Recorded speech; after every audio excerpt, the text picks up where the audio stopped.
சேலத்தில் நீட் தேர்வு எழுத 5 நிமிடம் தாமதமாக சென்ற மாணவர்களுக்கு அனுமதி மறுக்கப்பட்டதால் பெற்றோர் சாலை மறியலில் ஈடுபட்டனர். இன்பசேகரன், பார்கவி, நிஷாந்தி ஆகியோர் தேர்வு எழுத அனுமதி மறுக்கப்பட்டது. இதனால் அவர்கள் பெற்றோரோடு சாலை மறியலில் ஈடுபட்டனர். தேர்வு மைய அதிகாரிகளோடு காவல்துறையினர் பேச்சுவார்த்தை நடத்திய போதிலும் 3 பேரும் தேர்வு எழுத அனுமதிக்கப்படவில்லை. இதனையடுத்து அவர்கள் ஏமாற்றத்தோடு திரும்பிச் சென்றனர்.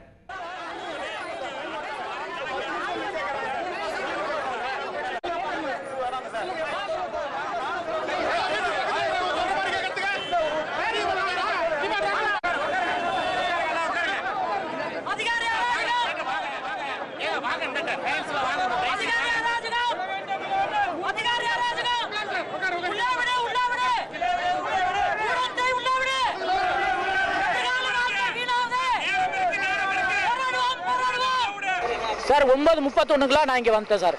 கரெக்டாக அப்போவே கேட் க்ளோஸ் பண்ணிட்டாங்க, உள்ளே விட மாட்டேன்ட்டாங்க.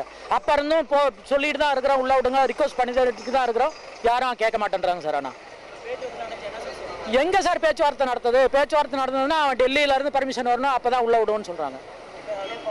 இல்லையே, பண்ணலையே தான் அவரே சொல்கிறாரு, இன்ஸ்பெக்டர் சொல்கிறாரு. வர வழியில் லேட் ஆகிடுச்சு.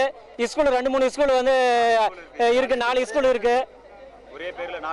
வித்யாமந்திரி ஸ்கூலு எதுன்னு எங்களுக்கு இடம் தெரியாமல் நாங்கள் எல்லாம் அங்கேயும் தேடிட்டு வரதுக்கு ஒரு 2 நிமிஷம் லேட் ஆகிடுச்சு.